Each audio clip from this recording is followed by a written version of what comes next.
Hitler का भूत और उसकी डरावनी कहानी। हिटलर का भूत एक ऐसी कहानी है जो सच्ची घटना पर आधारित है। इस कहानी की नायिका एनेलीज मिशेल नाम की एक जर्मन लड़की थी, जिस पर 1975 से 1976 तक 67 बार भूत भगाने की प्रक्रिया की गई थी। एनेलीज के परिवार और पादरियों का मानना था कि उस पर 6 आत्माओं का साया था, जिनमें से एक हिटलर का भी था। एनेलीज का जन्म 1952 में जर्मनी के बावरिया प्रांत के एक छोटे से गांव में हुआ था। वह एक धार्मिक परिवार से थी और बचपन से ही एक भक्त ईसाई थी।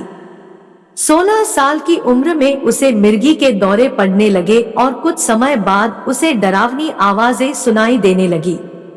धीरे धीरे उसकी हालत बिगड़ती गई और वह अपने शरीर पर नियंत्रण खोने लगी। वह अपना पेशाब पीने लगी, कीड़े मकोड़े और कोयला खाने लगी और खुद को चोट पहुंचाने लगी। एनेलीज के परिवार ने उसे डॉक्टरों को दिखाया, लेकिन डॉक्टरों ने उसे कोई बीमारी नहीं बताई। अंत में एनेलीज के परिवार ने पादरियों से मदद मांगी। 2 पादरियों ने एनेलीज पर भूत भगाने की प्रक्रिया शुरू की। भूत भगाने की प्रक्रिया के दौरान एनेलीज ने कई अजीबोगरीब बातें कहीं। उसने कहा कि उस पर 6 आत्माओं का साया है, जिनमें से एक हिटलर का भी है। उसने यह भी कहा कि हिटलर की आत्मा उसे मजबूर कर रही है कि वह खुद को चोट पहुंचाए और आत्महत्या कर ले। भूत भगाने की प्रक्रिया 10 महीने तक चली। इस दौरान एनेलीज का शरीर काफी कमजोर हो गया और वह कुपोषण से पीड़ित हो गई।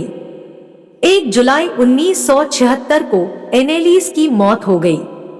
पोस्टमार्टम रिपोर्ट से पता चला कि उसकी मौत पानी की कमी और कुपोषण से हुई थी।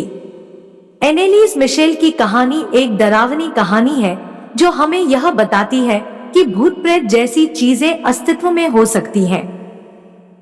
इस कहानी से हमें यह भी सीख मिलती है कि हमें अपने आसपास की दुनिया से सावधान रहना चाहिए और भूत प्रेतों से बचना चाहिए। दोस्तों, अगर हमारी वीडियो अच्छी लगती है तो लाइक, सब्सक्राइब और शेयर जरूर करिए ताकि हमको मोटिवेशन मिले और अच्छी अच्छी कहानियां आप लोगों के लिए लेकर आ सकूं। धन्यवाद।